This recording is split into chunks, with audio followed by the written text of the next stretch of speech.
당연히 밑돌아야죠. 백성 밑으로 가야 된다니까요, 국민의힘은.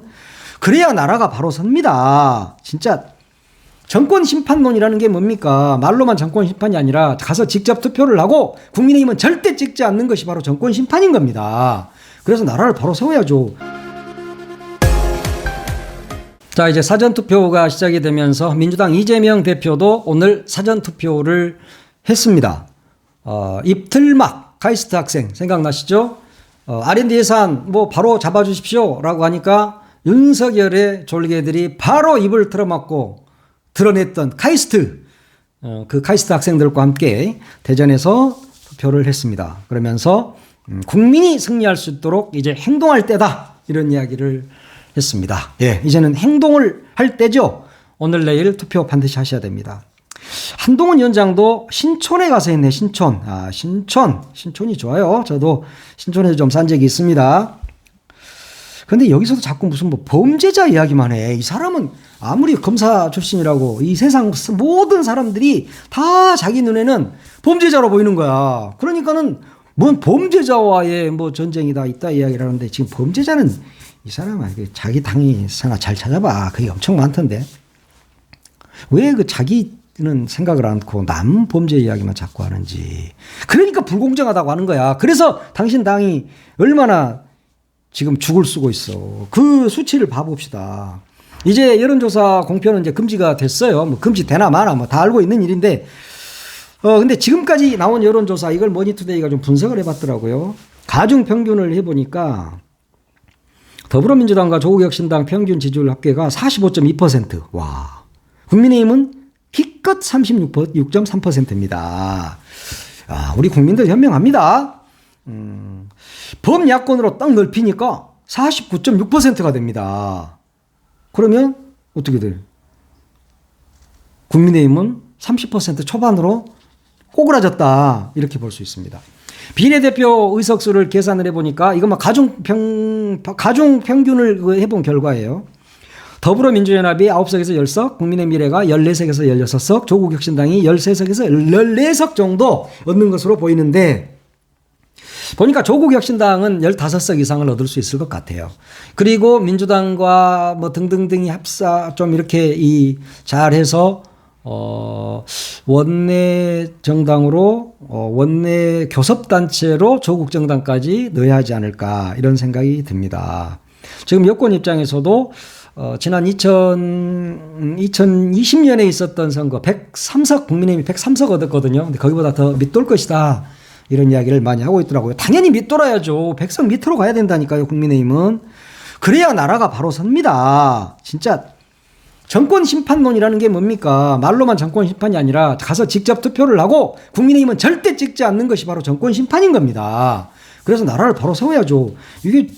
이거 뭐 보니까 또 에너지경제신문 의뢰로 리얼미터가 또 조사한 게 있어요. 지난 2일과 3일 전국 18세 이상 유권자 1,004명을 대상으로 조사를 해보니까 더불어민주당이 44.6%예요. 와, 혼자 가도 잘 가네. 국민의힘 36%야. 그렇죠. 다 비슷비슷합니다. 이제 비례대표 정당 투표, 여기는 조국혁신당이 30.3%로 1등을 기록했습니다.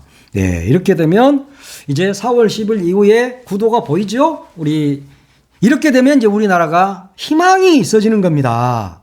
네, 오늘 내일 투표 또 10일까지 10일까지 지켜보다 보면 민주당과 조국혁신당의 지지율은 훨씬 더 많이 올라갈 겁니다.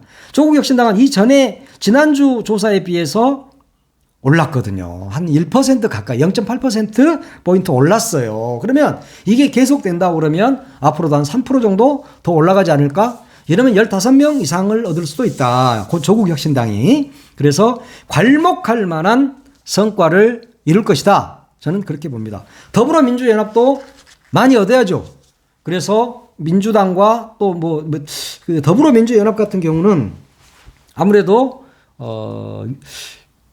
사실상 민주당과 함께 한다고는 하지만 또 다른 정당도 섞여 있고 뭐 이러다 보니까 많은 분들이 조국혁신당을 더 지지하지 않나, 이런 생각도 좀 들더라고요.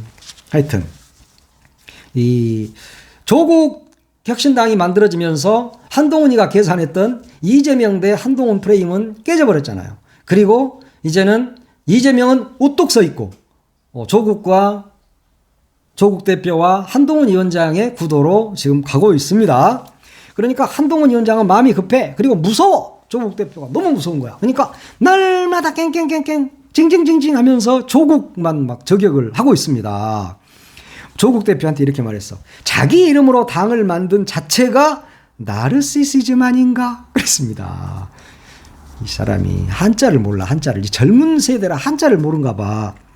조국을 부를 때는 성이 조씨예요. 그래서 조국 이렇게 부릅니다. 그러나 이 조국혁신당은 조국혁신당이 아니야. 조국, 우리나라. 조상 할 때 이 조상, 우리가 조상 그렇게 안 하잖아요. 장음 단음이 있단 말이야. 한동훈 씨. 그걸 몰라? 그리고 여기는 조국혁신당은 조국혁신당이 아니야. 조국혁신당이야. 우리 조국을 혁신해 나가겠다. 근데 이제 이름이 좀 같아.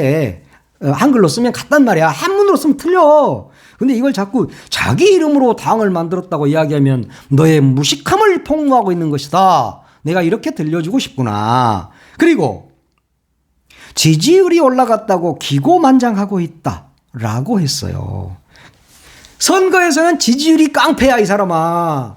기고만장이 아니라 지지율이 올라가면 얼마나 엔돌핀이 많이 나오겠어. 기쁘지. 그리고 더 기쁜 마음을 유권자들에게 전파해서 더 지지도를 끌어올려고 그러는 거야. 한동훈 당신은 지지율이 자꾸 떨어지니까 미치겠잖아. 막 머리도 빠지고 막 얼굴에 뭣도 나고 막 이러잖아.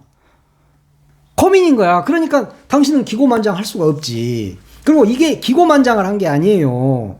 유권자들, 지지자들과 함께 행복하게 가는 길인 겁니다. 한동훈 선생. 그걸 알고 말해. 그리고 조국식 사회주의를 하기로 했다고? 넌 어저께 기자회견을 제대로 봐야 돼. 이거 정말 이것이야말로 조국 대표한테 가서 많이 배워야 될 것 같아. 이게 조국식 사회주의가 아니야, 이 사람아. 이거 이야기하면 이것 갖고 막 이야기가 길어지니까 여기까지 정리하고. 하여튼 조국과 조국도 구분을 못하면 안 된다. 그냥 뭐 금산하고 있었으니까 뭐 알아. 그리고 이렇게 말했어. 정말 말아먹을 것이다. 이미 니들이 다 말아먹어버렸어. 물까지 말아가지고 싹 말아가지고 다 김치 국물까지 다 먹어버렸잖아. 응? 말아먹을 게 없어 이제.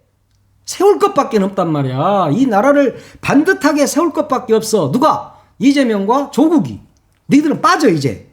빠져야 돼. 그게 나라를 위하는 길이야. 이번 선거에서 국민들이 이제 빠지라고 그럴걸. 너희들은 빠져. 우리가 할게. 이렇게 되는 겁니다. 근데 그걸 몰라. 우리의 미래를 책임질 자식들에게 뭐 맡길 수는 없다? 우리의 미래를 책임질 자식들에게 조국, 이재명 이런 사람에게 여러분의 미래를 맡기겠냐고요? 여러분의 미래를 맡기죠. 한동훈, 윤석열, 김건희한테도 맡겼는데 윤석열한테 맡겨놓으니까 어떻게 됐어요? 사과 세계 1등 찍었죠? 엄마 나 참피언 먹었어. 이게 신문 제목이더라고요. 어디 사과만 참피언 먹었어? 대파는 세계 챔피언이 많아. 아주 민생 이렇게 말아먹고 뭐 뻔뻔하게 나와서 표 달라고. 그렇게 말하면 안 돼요. 사람 같으면 이렇게 말해야 돼. 저희들이 민생을 말아먹었습니다. 회초리를 때려주십시오. 그래야 불쌍하게라도 봐갖고 0.1%라도 가지. 뭘 잘했다고 이재명, 조국에게 나라를 맡기시겠습니까? 그러면 국민들이 이렇게 말한다니까. 네, 맡길게요. 너희들은 빠져주세요. 제발 빠져주세요. 조국 대표가 이렇게 말했잖아. 어제 여러분의 한 표가 극단적으로 긴 한동훈의 휴대전화 비밀번호를 풀게 만든다 그랬습니다. 예. 여러분의 한 표가 한동훈의 휴대폰 비번을 풀게 만든다. 그러면서 총선 후에는 한동훈이 만나서 카메라 앞에서 몇 가지를 묻고 싶다고 이야기했습니다. 그 몇 가지가 뭐냐? 그것은 아직 말하지 않았어. 만나서 이야기하겠다. 그런데 조 대표님이 생각을 잘못하신 거예요. 한동훈이는 총선 후에 만날 수가 없어. 그 누구도. 없어져 버린다니까요. 10일 날 저녁에 사라져버려. 6시에 딱 사라져요. 왜? 6시에 출구조사가 탁 나오잖아요. 그러면 어떻게 됩니까? 이만큼 차이가 날 거 아니에요. 100 미만과 200이 넘는 숫자가 딱 나오면 사라져. 그러니까 대표님께서는 한동훈 위원장을 만나실 수가 없을 겁니다. 그런데 혹시 만나면 아마 이렇게 물어볼 것 같아.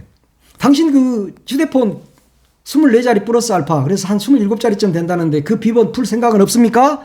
라고 물어보겠죠.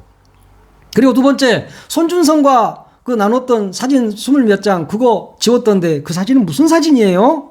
라고 물어볼 것 같아요. 그리고 알렉스 한동훈의 딸 알렉스 한이 봉사활동을 2만 시간 했다는데 진짜 2만 시간 채우셨나요? 또 논문 대필했다는 논문 대필 작가가 나왔는데 그 논문 남이 써준 겁니까? 알렉스 한이 쓴 겁니까? 라고 물어보지 않겠습니까? 그리고 유배는 어디로 가실 거예요? 네, 조선시대도 아닌데. 조선시대는 우리나라로 이렇게 갔잖아요. 제주도로 가고 흑산도로 가고 강진으로도 가고 그렇죠? 강원도 영월로도 가고 막 그러는데 요즘 유배는 거기 가면 안 돼. 외국으로 가야 되잖아요. 근데 유배는 어느 나라로 가실 거예요? 이거 좀 물어볼 것 같고 나라만 물어볼 것 같아. 그러지 않겠습니까? 그리고 마지막에 한마디 할 것 같아요. 한 가지 좀 도움을 드려. 야, 유세 좀 배우고 나서라. 나한테 좀 배워. 내가 너한테 일타 강사 레슨 해줄게. 하기야 이 사람은 뭐 이제 배울 필요는 없어요. 정치권에 절대 앞으로 이제 얼씬도 못할 거니까. 그렇지만 조 대표께서 이렇게 물어볼 거는 같다. 마지막에 한 가지 하도 이제 막 괴롭혔으니까. 마지막에 야, 내가 유세하는 법 가르쳐 줄게. 그게 유세냐 임마? 깐죽이나 대고 범죄자 입당하고 하고 그게 유세가 아니다. 내가 유세라는 법을 알려주겠다. 이 친구야.